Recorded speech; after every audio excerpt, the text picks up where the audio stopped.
What's going on, all you freak bitches? It's me, Blake. As you guys know, if you guys have checked out my first episode, this is going to be the technical rebirth of the Jiu Jitsu Journey.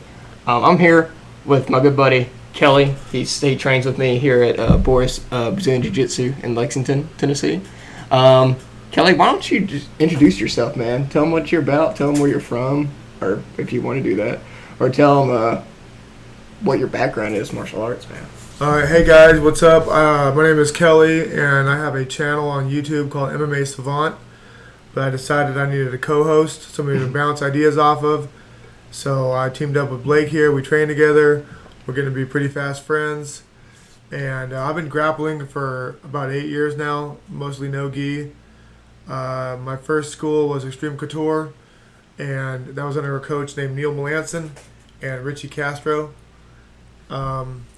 My second school was AKA Sunnyvale out in San Jose area under Dave Camarillo, some of his black belts, which is a Half Gracie lineage. My next school was Cesar Gracie School, and as far as MMA goes, I've had a couple fights. Didn't really like being in the cage, but I went and got a certification through Herb Dean. I am an MMA certified referee, judge, and inspector under referee Herb Dean. Holy shit, I had no idea that was... you didn't know that? Flight. No, I didn't know any of that shit. What the hell? Yeah, no, I love mixed martial arts. Yeah, I'm an actual 50 state legal, go in the cage, do the rules meeting, sign off on tape, inspect fighters, judge fights, referee the fights.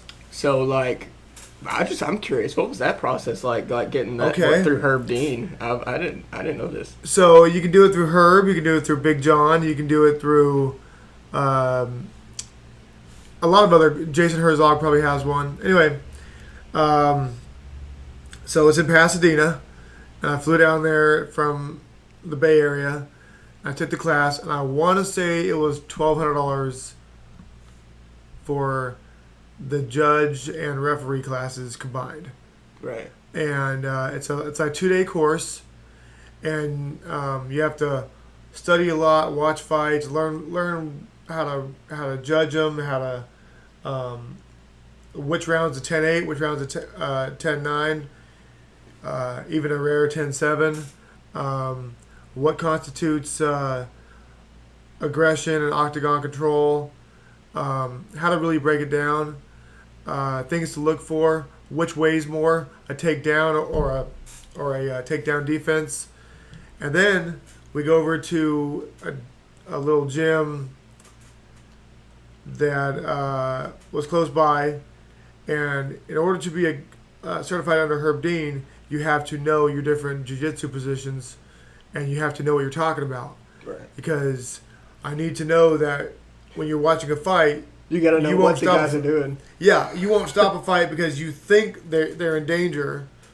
A very famous example of that is Drew Dober was fighting Leandro Silva, and Leandro Silva snatched up a guillotine choke. Drew Dober went crossbody like one should, and from that position there is absolutely no choke possible on the planet from that position. But the referee, who claimed to be a black belt in jiu-jitsu, stopped the fight and nobody had even tapped at all. And Drew Dober, the guy who had his neck locked up, didn't even tap. And people went crazy about it. So that's why they want you to really know what you're talking about when it comes to the submissions. And also, if it's something you don't think is dangerous, and it turns out to be very dangerous, you could be, looking off to the corner, not paying attention, and your man's getting choked out for longer than he needs to, and then, real damage could happen to him. So you have to know your jiu-jitsu, know your positions. But yeah, it was a fun class. I'm certified in all 50 states. So with that training, what's your level of, what would be your level of being able to referee a fight? Would you be at No, my level. So California has a program called CAMO, which is California Association of Mixed Martial Arts. you have to referee 100, not fights, 100 cards before you go up to the big leagues. Jesus Christ. Because they want to know that you're not going to mess up. Yeah, that's true. And I've done about, maybe 15 or so cards. So, Okay. 8 cards on a fight probably. And you switch off. You either inspect, or you judge, or you ref. And so, yeah, but the rule for California is they want, so I'm bottom level, nobody. I probably could ref a professional fight, especially for an LFA or a small sanctioned show like that. But I'm not anywhere near UFC, Bellator level yet. Now, you being from California, how in the hell did you find here? Okay. Of all places. Usually when I ask people this that's from somewhere like California or something like that, I've lived here all my life. And I was like, did you throw a dart at the map? And they're like, yeah, pretty much. Yeah, let's just try that place with there. Yeah. Well, actually, I was living in Dallas. For those of you who don't know, my job for 8 years has been a bouncer and a doorman. If you don't know what that is, that's basically that's security at a club or a bar or an establishment. And when you act up, my job is to nicely escort you out. And so I was bouncing out in San Jose, where I'm from, like that area where I'm from, and everything. And then I moved from San Jose to Dallas. My wife got a job out there. She's a software developer and she's a software developer, and she has a degree in mathematics and a degree in computer science. Anyway, we moved to Dallas. I'm bouncing out there at a place, and then that job ends, and the lease is up, and it's time to move. And so we wanted to go to like a kind of a country place, laid back. Like Dallas was cool, but wanted something a little bit smaller. Right. So it was perfect time. Our lease is up. I had quit my job. Her job was remote. She could do it from the house. So, and then moved out here to Tennessee. And so where did you move first when you started training here? Because I know you just recently moved closer. No, actually, so we came out here, and we bought the house that we're living in now, like over a year ago, and we also recently purchased another property in Selmer. Okay. I live in Selmer, Tennessee. For any viewers out there, I should have said that. It's about 40 miles away from Lexington. So we bought that house, and we're going to start working on it and fixing it, cleaning it up and everything. But we still live in our house. Oh, okay. The original one, yeah. Okay, I got you now. And they're both in Selmer. So what do you think of the Tennessee? Tennessee's cool. It's really hot in summertime. Humid, very man. humid. You walk outside and it's like you're drowning. Yeah. Mosquitoes the size of hummingbirds. Yeah, it's really crazy out here. Like I have bug spray on me right now. I always put it on every morning. Like coming from like Texas where it's like just dry. Yeah. And then I was in North Texas and everything. And so I did some time. I spent some time out in Oklahoma. Yeah, I lived in Oklahoma. I lived in Durant for about 3 years. I was close to the Moore area. Moore? Mm-hmm. Where's that? I'm at the Texas-Oklahoma border in Durant, Oklahoma. It's the one that got hit by that big-ass tornado back in 2013. Close to Oklahoma City, like an hour and a half out. Okay. Yeah. And I lived there. Lived in New Orleans for about a year. Lived in Hawaii for a year. I've lived a lot of places, trained a lot of places, met a lot of cool people. And did you train in Hawaii? No, I never did. I wasn't into jiu-jitsu at the time. Yeah, okay. I got you. Yeah. This fly's about to get a fucking... Yeah, hey guys, there's a fly. There's a fly flying around the studio, and it's really annoying. You bastard. You get it? No, I didn't. And we're trying not to react to it. But you know, it's kind of... But, you know, to hell with it. Yeah. So this episode is going to be titled To-gi or not To-gi? To-gi or not to-gi? That is the true question of all. That is the question. In the biggest realm of jiu-jitsu, that is truly an age-old... The debate never ends. It truly does, especially since 10th Planet came around. This is whenever it really... Yeah, the debate never ends and it never will end, because even if one side shows empirical, definitive proof that this way is better, you're not going to change your mind. People are stuck in their ways. No. It's just the human condition. Now, me and Kelly, we both love each way of doing it equally. However, there is like a debate. So like me and Kelly, I'm gonna take a side to like the pros of gi. Kelly's gonna take the pros to no gi, and then we'll just kind of meet in the middle. Okay. And hope and talk about it there. So my thing with gi is now, for those of you who don't know, I come from a Sanshao background, which is Chinese kickboxing. And we didn't have any Chinese martial art. You don't have gis. And when I started Jiu Jitsu, I didn't really know what a gi was, But I also, at the same time, I like the traditionality of it. The gi is a super traditional thing. Especially with me being from a Chinese martial art background, I appreciate, a traditional way of doing things.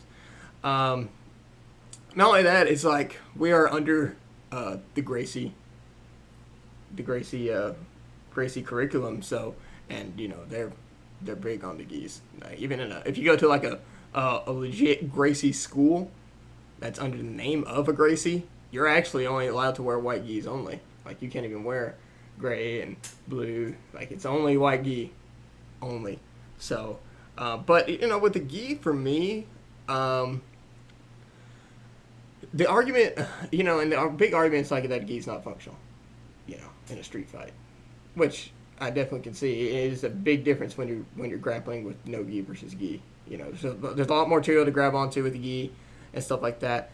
However, with me, one of the many reasons I like gi is just the uniformity of it. It puts everybody.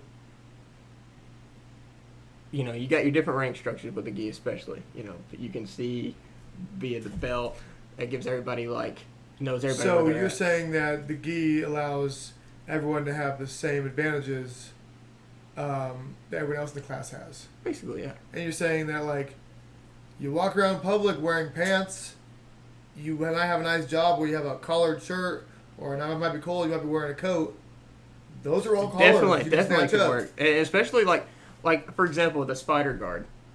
When you're in a spider guard, you grab the cuffs and whatnot. Mm-hmm. You can't really do that with no gi, but you can do it with gi. And cold months around, man. Yeah, cold months come around. People wear hoodies, all that fun stuff, man. And you get them in that spot.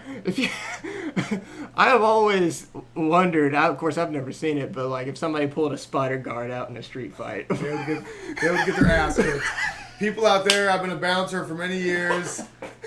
I'm a decent grappler, but let me explain something to you.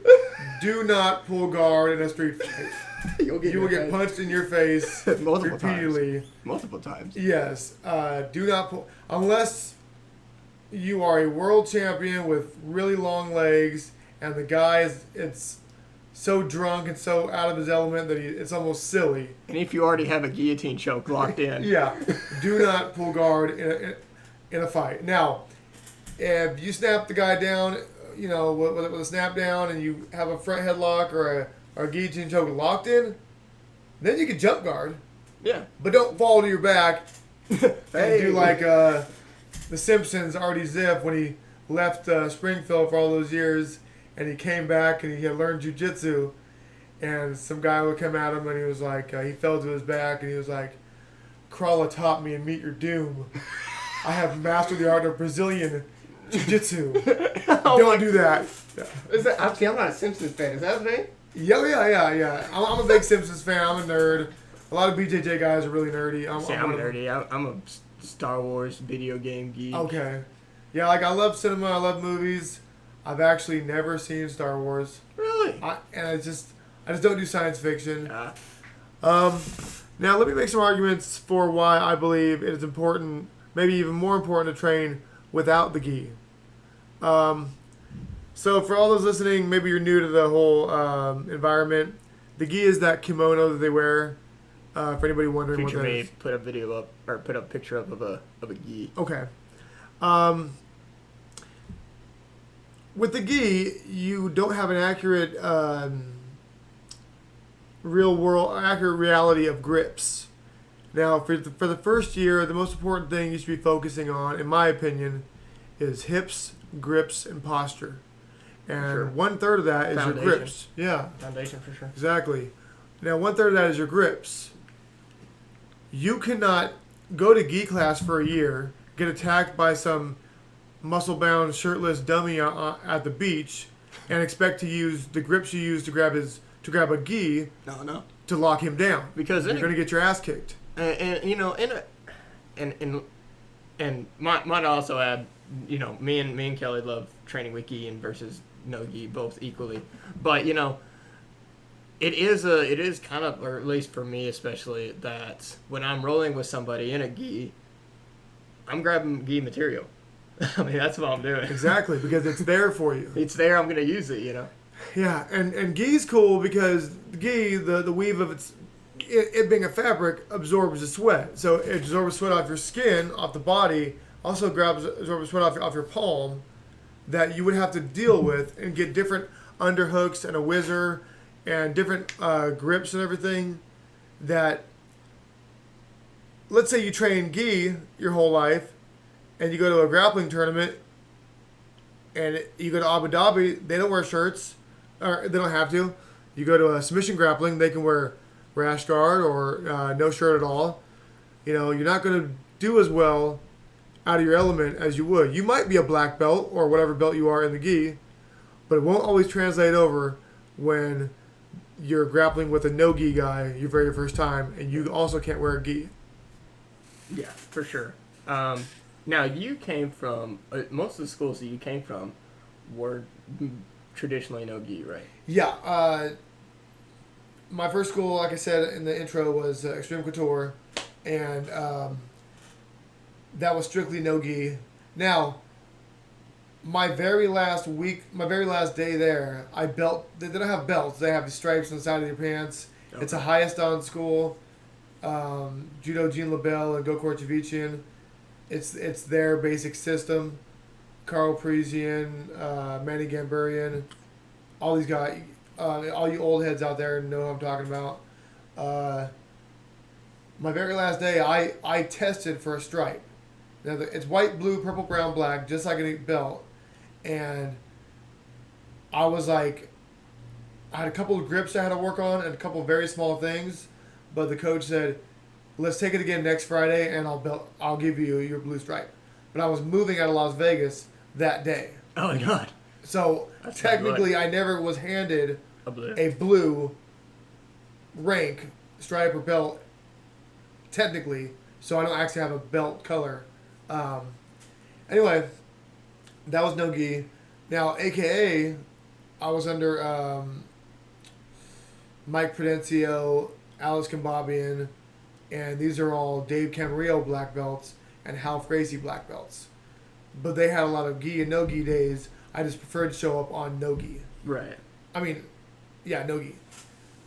After that was Caesar. The first day I ever saw you was a no gi class. Was it? Yeah. Okay, cool. Yeah. I got my ass kicked. I got choked out. No. Here's what it was, and I'm gonna tell you this because you're my friend. The first time I saw you walk in there, okay, so you came in and you had on your like gray sweats, like kind of like a junky old gray sweats. Yeah. And I was like, I'm just looking around, people watching. Like who's the new guy over there? And I was like, oh, it's a new guy. when you pulled those pants down, you had those shorts. Yeah, GSP style compression shorts. And for guys, just at our school, like usually we don't wear it. And man, I don't know if there's a written rule against it or not. No, like the top of the tight ones. Yeah. No, those are actual approved grappling shorts. Yeah. I just haven't seen a guy since I've been training a guy wear these things, so it was really shocking to me. I was like, holy crap, this guy. Yeah, well, if you wear your like I'm a big fan of Shinya Aoki, so even though I'm not built like him or talented like him, I have some bright yellow spats. And all you kids out there, spats are the long, look like leggings for grapplers. Jeff I wear spats. That's all I wear. I wear them under my gi. I wear them under my shorts. And I'm so comfortable wearing spats that I'll stop at the gas station, with my bright yellow spats on and my silly rash guard on, It doesn't bother me. So it's not weird to me anymore to wear little shorty shorts and Daisy Dudes and everything. And, Daisy Dudes, I like that. I've never heard of that. It's not weird to me, Yeah. And I went to Walmart the other day after class with my gi pants on. Yeah. It just, it's just like you get used to it. It's like if you played football, you would not feel weird probably wearing your football pads in your pants. You just practice is over. It's really no stop and different. Get Gatorade. But it was just something that the main thing is because you didn't even have the spats on though. No, I just had the shorts. You just had the shorts. So, and I had not seen a guy yet because usually guys in our school, like or since I'd been here, wore spats or just spats or your rash guard. I'd never seen a guy wear the Daisy Dudes yet. Yeah, no, And I was like, this dude's wearing some Daisy Dudes right now, and I appreciate it. Yeah, it's just like he's ready to grapple. He's ready to go, man. He's not here for. See, at first I thought you were just some dude that walked off the street, and then I was like, he took those things off. I was like, all right, this guy probably knows what he's doing. Yeah. It's just it's kind of like one of those. It's like if you were to get a job as a plumber, okay, plumber's apprentice.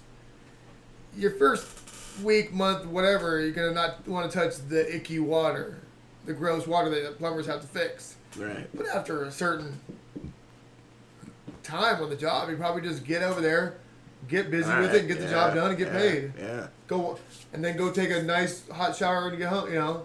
We kind of went off on a tangent. I just wanted to Yeah. We just kind of went off the 8 ball, but go ahead, man. I'm sorry. So basically, there's merit to gi and no gi. To run it down, my side of give us like your pros to gi. Okay. And then pros to no gi, and then cons to both. All right. However you want to do that. Well, in a kind of a weird way, I think that putting a gi on changes you from a grappler to a jiu-jitsu practitioner. Ah, yes. But I feel more like... feel more kind of like I feel more refined when I have the gi on. Right. And I'll tell you a little secret. I just realized I do this a lot.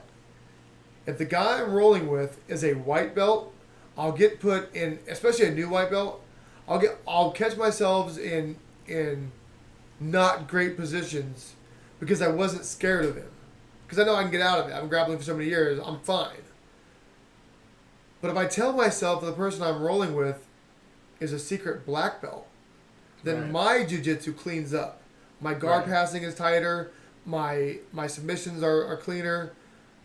My jiu-jitsu tightens up.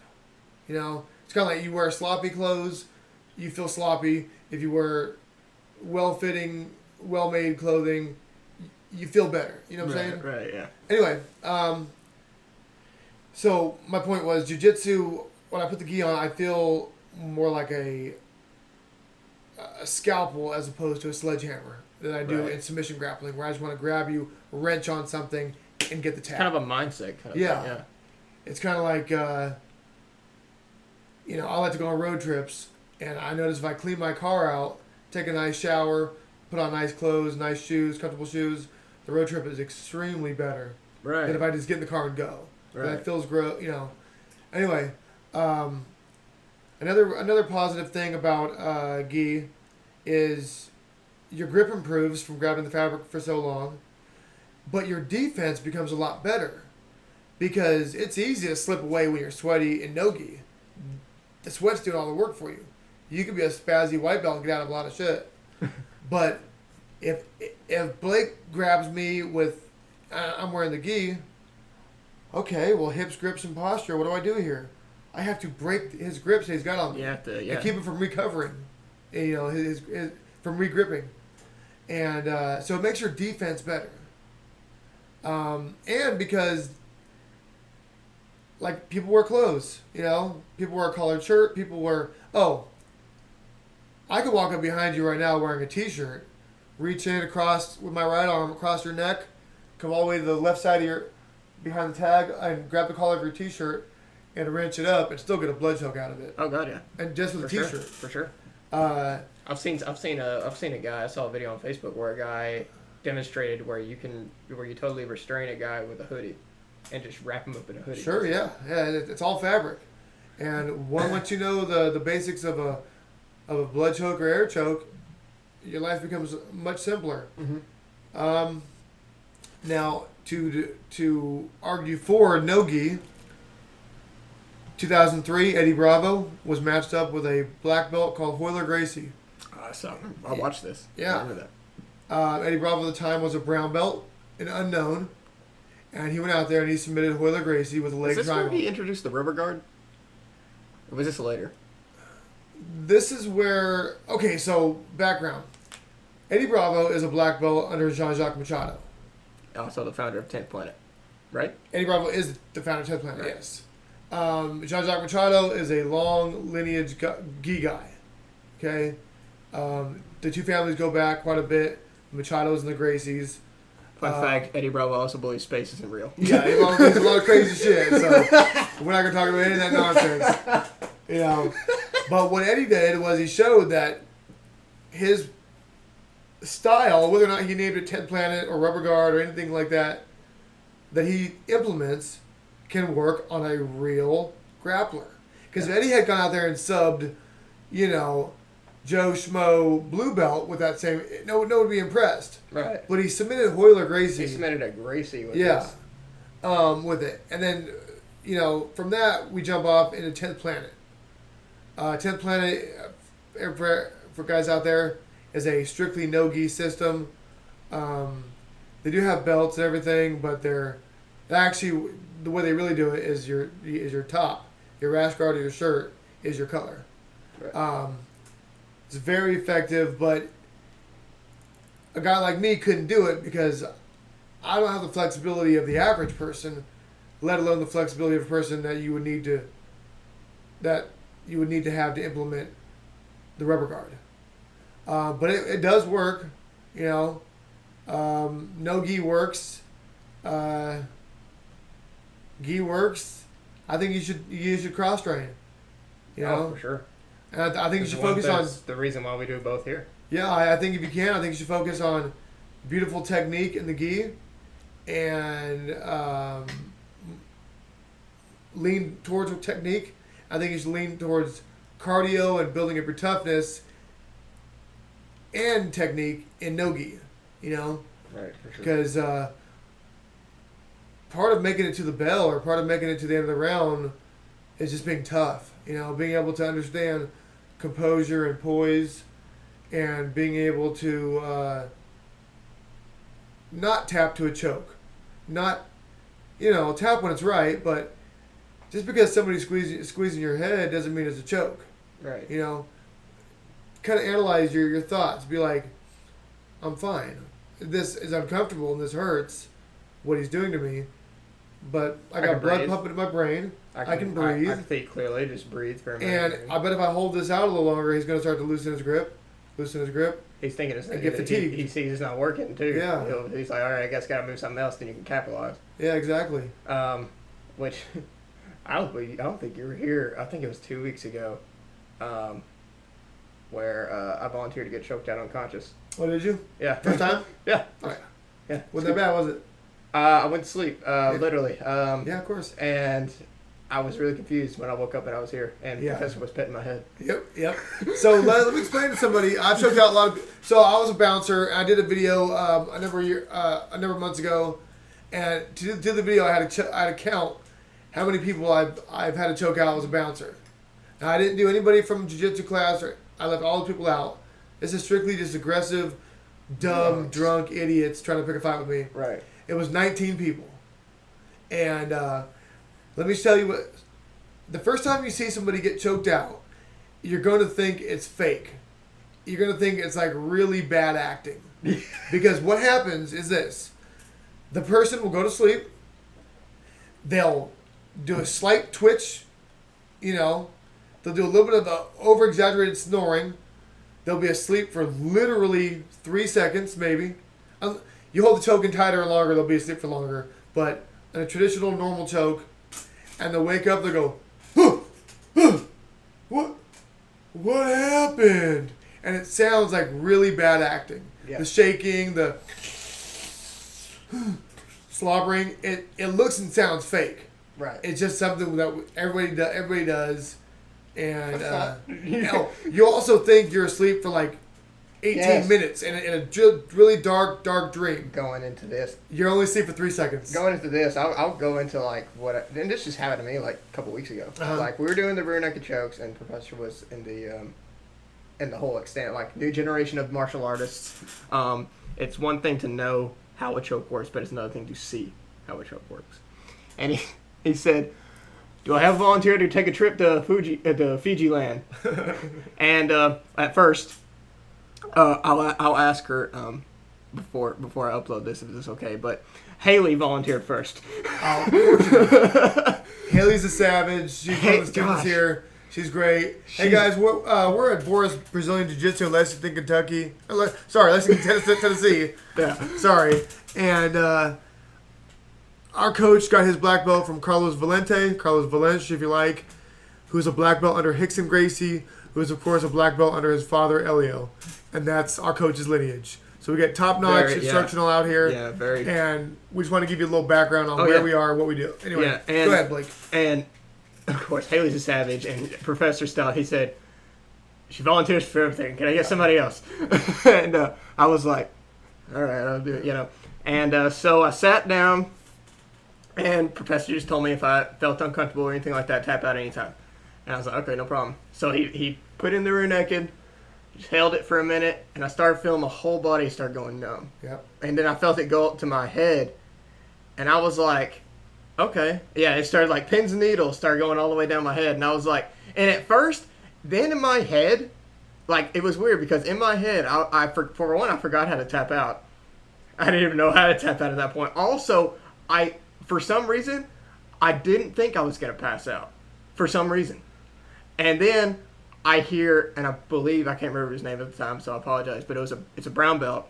And he said, not Blair or anything like that, but he said, yeah, he's out. That's the last thing I heard. And then I feel myself breathing real heavy. I feel myself, and I feel my eyes open, but I can't see anything. It's totally pitch black. And I start feeling this right here, and it's Professor Pitt in my face. and I still didn't know what was going on. And as I was coming to and start getting my vision back, I was thinking, man, I got some good sleep. I'm gonna wake up in my bed. I'm gonna be ready to go. And then as everything started to clear, I started seeing the blue mat come into play, and I see everybody around looking at me, and I'm like, what the crap's going on? How did I get here? Yeah, so you're like, what's going on, man? It's like, I think my words was, whoa. Yeah. Because you feel high, man. That's exactly the feeling. That's exactly the way I would describe it too. I was at a tournament one time, my very first one in a submission grappling tournament in Extreme Couture, and I wake up, or I go out there, and I tap my first guy out, and when they called me back out there, it was a small in-house tournament. Anyway, one of my fellow schoolmates, teammates, this guy Niles, I got paired up with him, and I was new and he was a long-time grappler. So next thing I know, I'm waking up, and for the longest time, when I woke up, I had Randy Couture and Neil be like, "You okay, buddy? Everything good?" I thought I fell asleep against the fence, against the wall, waiting for my turn to get called out. So I was like, "Oh, it's my turn to go?" They're like, "No, you already went. You got put to sleep." I was like, "I did?" They're like, "Dang!" I was like, "I did, really?" And Randy was laughing, and it was all fun and everything. It was a great time. And we'll of course we got off topic again, but I just one more point I want to bring up. Now I've been knocked out multiple times because I was in kickboxing and I did a bunch of kickboxing matches. I've been kicked in the head and knocked out. So much so to the point where I got knocked out in Mobile, Alabama, and had to go to the hospital for a concussion. Wow. Which is also why I don't do striking matches anymore. Because the doctor said if I get another shot like that, it was going to be a bad deal. Yeah. And the thing is, the difference between, now that I've been both, the difference between getting knocked out and choked out, when I got knocked out, yeah, I got put to sleep, but at the same time, I knew I got my ass whooped. I wasn't waking up thinking. Like, I woke up, and the last thing I do remember is I was waiting for my match to start. Yeah. But at the same time, as kind of fog begins to kind of settle, or it wasn't even. It was like okay, I'm waiting for my match to start. And I'm like, wait, no, it was like this quick. It's like I'm waiting for my match to start. Wait, no, I just got my ass whooped. Yeah, my match started over. Yeah. Yeah, and it's a weird thing how it's weird, man. And you hurt a lot. Yeah, yeah. Versus getting choked out. Yeah, getting choked out is like probably the most humane way to take care of somebody ever. Exactly, and I don't believe in tapping the chokes. And like if me and a teammate are flow rolling and he or she gets the position on me, I'll tap to a flow roll. But here's why I don't believe, and Frank Mir does the same thing too. If your choke is good and your technique is good, then I should be asleep in 6 seconds. You know. For me, it was like 3 seconds. Yeah. For a professor. Now you can get it on there and like do a really like tight choke and choke it faster. But for an average RNC, 6 seconds, 5 seconds, whatever it is. Yeah, so chokes are kind of like one of those things where they don't hurt. If you put me to sleep, I'll be embarrassed. But that's it. For real, like before I got choked out the other like few weeks ago by Professor, for some reason my brain was like, man, I'm not gonna pass out because like it didn't nothing. It didn't hurt nothing, and I was like, I'm not gonna pass out, and then I was asleep right after that. Yeah, no, I've been put to sleep. I was at Nate Diaz's gym in Stockton once, and did you train with Nate Diaz, or was it just one of his gyms? Hell no. Was it just one of his gyms? I guess. No, it was Nick Diaz Academy. Oh, and Nate, okay, so like. And Nate it was the actual school. Okay. And Nate was there, but me and Nate in no capacity ever slapped hands and grappled. Okay. I would never be allowed. Never be allowed to do that. I could do a whole class on how good the Diaz brothers Jiu Jitsu is. We can do a whole episode on that. Yeah, a whole episode. Thank you. In fact, so it was a gi mat. I was a gi class, and I got paired up with this guy, Sebastian. He's going for chokes and everything. He's one of Nick and Nate's, Randy Spence's blue belts. He's going for chokes. And he was like, damn, man, don't you have, like, arteries in your neck or anything?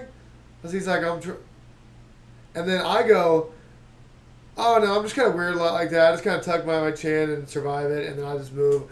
And I go, yeah, hey, don't worry about it. I'll tap if you get the choke locked in there. And then I woke up.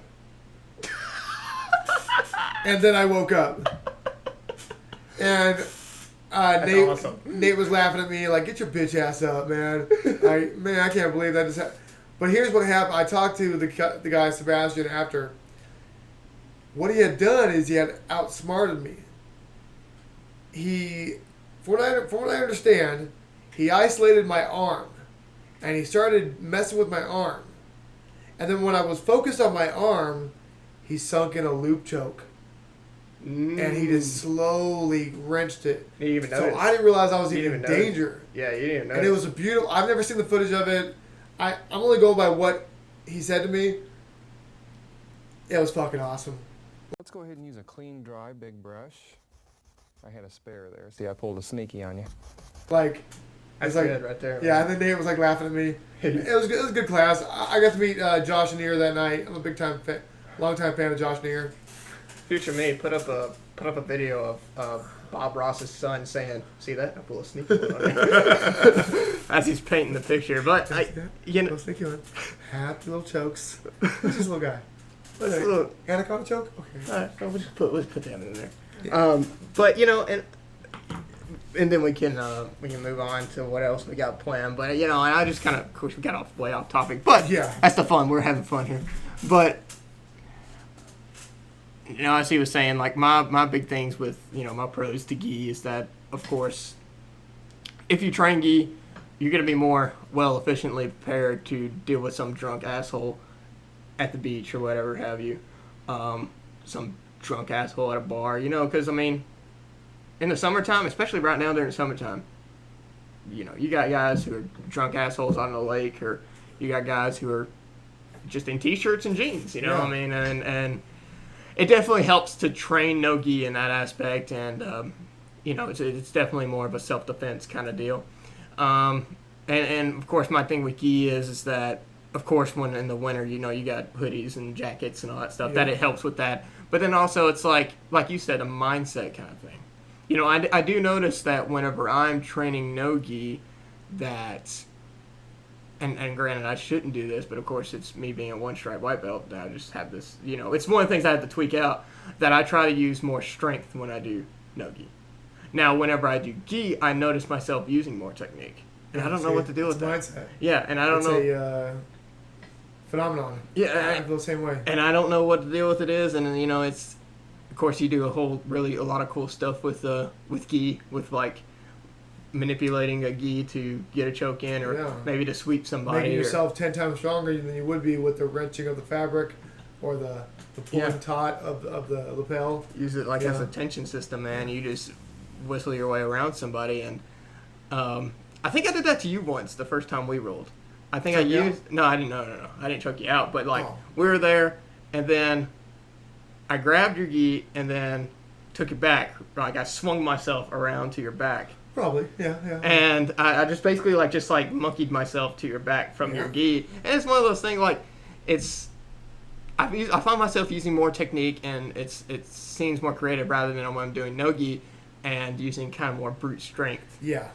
And that's just not, and like you said, it's a mindset, and through time, I will be able to use more technique using no gi, but in the gi, like I said before, it's just a traditional, like, in martial arts, no matter what martial art you are in, it's, you got to think about your roots, and the roots of Brazilian Jiu-Jitsu, that's all they did was a gi. They're a gi-based sport. And it's just one of the things, especially in respects to Grandmaster Elio, it's always great to train a gi, and also we're a Gracie affiliated school. Hoist Gracie comes every year and teaches a seminar. Yeah, so I haven't seen that one yet. I haven't been here long enough. That's gonna be cool to see. Man, I got a story about that. The first time that it was in September, and I'd only been training here for like 2 months maybe. Okay. But I knew Hoist, a big UFC fan. Sure. And of course he doesn't. If you're a UFC fan, you know who Hoist Gracie is. Yeah, Hoist Gracie. And Hoist Gracie came, and he was teaching us and we were in the clinch, and he was trying to beat into our brains, hide your face. Sure. Do hit your face, whatever. And he said, and I'll use the accent. I'll use an accent. He said, if I come around and I see your face, I will smack your face. Smack your face. And so we're doing this right now. I'm training with Arthur. Shout out to you, Arthur. And so I get in the clinch, and I see Hoist coming around. I'm like, you know what I did?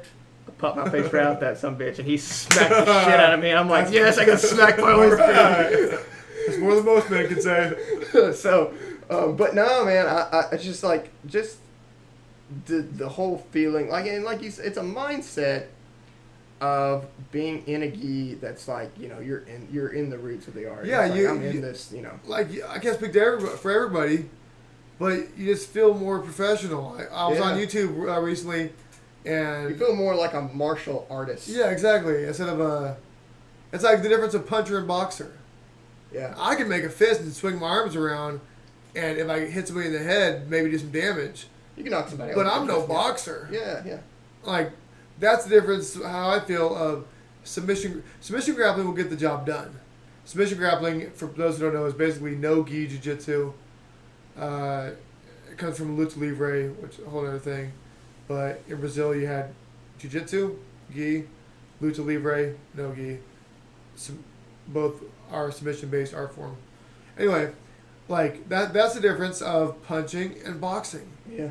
And Blake can stand up right now and knock me out with a punch, but a guy way smaller and way lighter than me who fancies himself a boxer you'd have a lot harder time with. Yeah, absolutely. They obviously know more about that particular skill set. Yeah.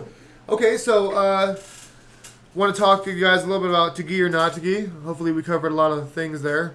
Next episode, by the way, I'm going to give a little spoilers because I thought about getting into this, but I was like, wait, we could do this for another episode. Episode 2, a little sneak peek, will be the differences in the different schools, such as a gym versus an academy. All right, so we got some grappling cards coming up, right? Yeah, we have Submission Underground 15 coming up. That is Chael's promotion, Chael Sonnen, of course. They're still doing it during the COVID-19 pandemic. The way they've been doing it is making all the precautions, taking every, do all the red tape. Everybody's tested. Just like the way the UFC did it. Exactly. Yeah. They hold it in a grain silo. Chael is... Which I think is freaking nuts. On site, but he's in a remote room. And he's watching and commentating the whole thing. There's one referee. You have to wear spats and long sleeve rash guard.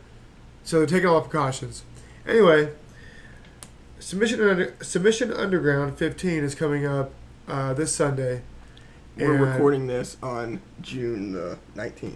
Right, which is a Friday. So it's 2 days from the time of this recording. The main stars are going to be Craig Jones taking on Gabriel Checo. We all know who Craig Jones is. He's a superstar out of Australia. He's come on the scene in the last 3 or 4 years. He's been heel hooking everybody. I believe he's a black belt under Lachlan Giles. He's taking on Gabriel Checo, longtime black belt, coming fresh off a win over Austin Vanderford, who's a good grappler in his own right. So anyway, the big news is there's a tournament. And the tournament has some heavy hitters in it. It's an 8-man tournament, 1 day. And the winner gets $10,000. And he also gets a chance to grapple Craig Jones at the next card. So the matchups are looking like...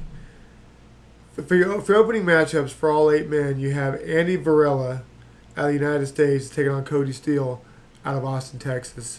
Now, do you know much about these guys? I know I've seen Cody Steele's name around in articles and on the different social media platforms, and I understand he's doing very well. He's really cleaning up at tournaments, placing or winning the whole thing as of late. I don't, however, know Andy Varela, but I'm going to say this now. I'm going to say this probably several times throughout this little prediction. The fact that he's on this card means he made some waves somewhere, and he's doing something right. Right. For sure. If anybody's on this card, you know how to grapple, and you're a high enough grappler that you're doing something right. Yeah. But I'm going to have to go with the guy who's riding on a streak of momentum right now. I'm going to go Cody Steele. And Cody Steele might be the dark horse win the whole thing, by the way. Right, yeah. Next up, we have Warren Brooks taking on Mason Fowler. Now, I've heard of Mason Fowler. Okay. I've heard his name around. Any thoughts on that matchup? Nothing. As far as thoughts go, I don't really have any. Now, I'm not familiar with Warren Brooks at all. Now, just doing a little bio check, a little thing here. It looks like Warren Brooks is from Portland, which is where they hold the. He's a local guy, and his opponent Mason Fowler. I can make the same argument I did with Cody Steele. He's just doing well, and he's putting his name out there, and he's consistently winning or placing in these mid-level to high-level tournaments. So I'm going to have to lean towards Mason Fowler to get this one done. Which submission, I don't know. Yeah, I was about to say, are you familiar enough to know which submission would be his go-to kind of deal? No, not these guys. Now the next matchup, I might have an opinion on. You have Roberto Jimenez taking on Nathan Orchard. Now I am familiar with these guys. Nathan Orchard is of course a black belt under Eddie Bravo's 10th Planet system. I believe he got his black belt through either Eddie Bravo or Denny Prokopos, and he's check that real quick. Yeah, I'm just doing a little fact checking, so if I seem to be, focusing in and out, that's why. He's taking on Roberto Jimenez. He's a black belt under his father, Raul. 2 years or a year and a half ago, whatever it was, he cleaned up at ADCC. He's probably my favorite to win the entire thing. He's probably the youngest guy.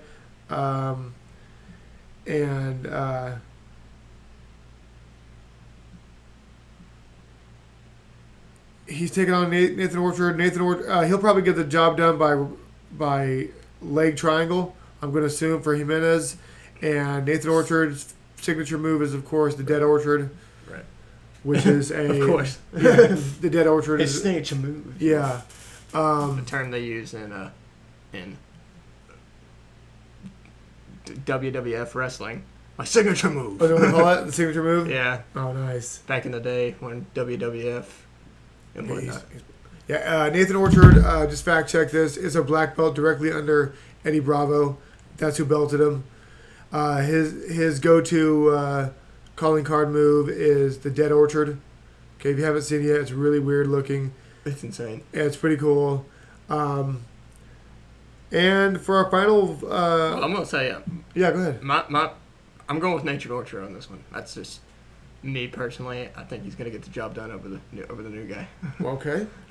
And have you rolled with Nathan? Have you rolled with any of these guys or worked with them at all? No. No? Okay. And then you have Hunter Colvin out of Tulsa, Oklahoma, is taking on Adam Bradley out of Portland, Oregon. And Hunter Colvin, I recognize his name. Pretty young guy. He's 25 years old. He's at a Triton Fight Center, out there in Tulsa. And he does mixed martial arts. And I'm trying to get a rank on him as I'm stalling here.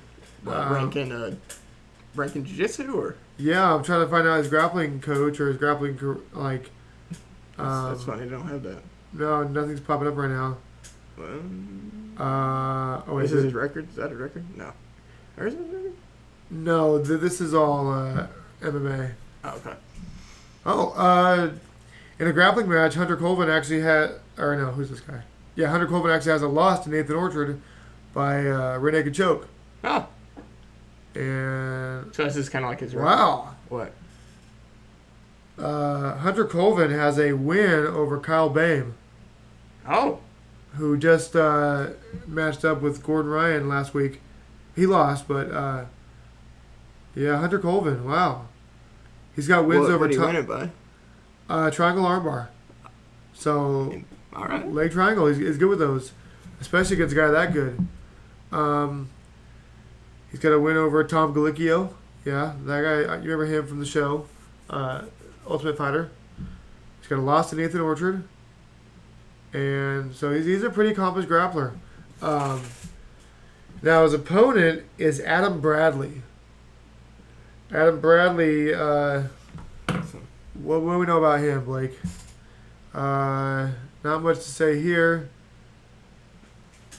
Really nothing on this guy. He's he's new to the game for sure. Yeah, that's pretty big first attempt in major submission grappling. That's I mean we're quite literal about this. Like his typology profile is blank. Yeah, it shows nothing. It's all zeros and A's. Like all he has is his upcoming bout against Hunter. Yeah, that's all we got. Wow, that's pretty crazy. So right. My dark horse for the whole thing is going to be Cody Steele. My favorite is going to be Roberto Jimenez. What do you think, Blake? Let's see. I'm gonna agree with you with Steele. As dark horse? Yeah, I'm gonna agree with you on that one. However, I'm gonna swing Mason Fowler. I'm gonna swing Mason Fowler. You know what? I haven't actually changed my dark horse. I think I'm gonna go with that guy Hunter Colvin. The fact that he's got a win over Kyle Bame. Yeah, I'm same. You gonna go with Colvin? Yeah. Okay, that's our dark horse for the thing. I don't know what the betting odds are. This isn't a betting channel. I'm just, if I had to pick one. If we were gonna pick, this is just our. Now, my favorite to win the thing, as expected, is probably Jimenez. But who knows? it's gonna be fun. It's grappling, man. You Yeah, never know. anything can happen. And remember, it's more. You get the main event too, right? Yeah, of course. You got Gabriel Checo. Or People's main event. Is it People's main event, right? Well, or is it their main event? The true main event, the way they have the card lined up, it actually isn't Craig Jones and Gabriel Checo, even though it would normally be because of the biggest names. But the way the final event, whatever that turns out to be, is as a tournament matchup. But okay, yeah. the seller of the card, the star that everybody is tuning in to see is Craig Jones. He's taking on Gabriel Checo. I hate to downplay Gabriel Checo, but it's Craig Jones. Look for Craig Jones to get the finish in regulation. I mean, respect to Craig Jones. Craig Jones. What are you gonna do? Yeah, respect to Gabriel Checo if he can A, get the win, and B, just survive. Some guy surviving Craig Jones is a feat in its own right. Oh, for sure. Many men have tried, and many men have failed. Granted, if of course I'll be in jiu-jitsu long into my years, but if I was ever be able to be skilled enough to be able to go head to head with Craig Jones, and I was able to submit said Craig Jones, I would take a shit mid-stage. Yeah. It'd be the highlight of your life. You could die right now and then be like, okay, I'm dead. Yeah. You all saw what I did. Okay, here's a topic for next week or for next episode. So, man. How, if there's a proclamation across the land and they said, put up $500, jump in the cage with Craig Jones, beat Craig Jones, you win $100,000. Okay. Blake, take next week to think about it. You got to take it seriously. Like right now? What? Like I'm asking you right now to talk about our next episode. Okay. How would you beat Craig Jones? How would Blake beat Craig Jones? I know you get like I wouldn't. I'm asking, but if you had to formulate a plan, right, or if you had to put your mind in a better grappler's body and say, just do exactly what I tell you to do, don't stray. What do you think the best method to beat Craig Jones would be, given his immediate sit down to his butt guard style and immediate proclivity to snatch up the legs and wrench on heels? I have my theory, how I would do it. You talk about that. We'll talk about it next episode. Yeah, get that. Really, my first initial response, of course, I'm going to take all week to think about it, but a lot of Vaseline. Yes, exactly. A lot of baby oil and a lot of sweat, yeah. But yeah, guys, thank you guys for checking it out, especially if you're here up to this point. Our next episode, of course, we should talk about how would Kelly submit Craig Jones. Also, our main topic for the episode will be the differences between a jiu-jitsu academy versus a gym. Yep. That's also another topic that, especially whenever I started, I'm coming up on a year, man. Very good. I'm coming up on a year. Did you get a stripe yet? Yeah, I got a stripe. Very good, man. But yeah, man. It's one of the first things I was like, what is the difference? It's one of the things I was thinking about until I did more research. I was like, oh, I get it now. Okay, well, we'll talk about that. Yeah, we'll talk about that. And we'll talk about best MMA Jiu-Jitsu practitioners for different, like if you said, who's got the best mount? Who's got the best guard passing? Who's got the best submission control? Who's got the best positional control? We'll have a list of names for you guys to check out if you want to improve your mount. If you want to improve, like, why can I never finish this choke? Well, I'll tell you, we'll talk about that kind of stuff. For sure.